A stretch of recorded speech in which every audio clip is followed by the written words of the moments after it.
温世炎突然间宣布戒严，引起国际社会关心。咱国内就几来国民党台北市议员人登伫南韩旅游，根据因伫现场的上新的观察，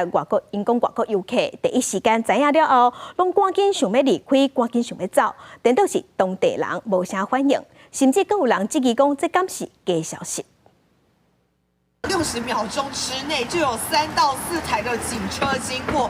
几乎整条街每一台车都是警车的一个状况，店员一点都不觉得紧张，他们觉得这是他们很日常的一个状况，甚至他们觉得我们接收到都是假讯息。当地的店员告诉我们说，看到这个首尔街头 坦克的照片，他甚至访问我说：“你能确定这个照片是真的吗？你能确定这个照片的来源吗？”也许他们之前对于类似的讯息接受已经非常频繁，所以对于今天晚上南韩总统尹锡悦最新的戒严宣布，甚至引起整个政坛为之动荡的情况，并不在第一时间有所反应。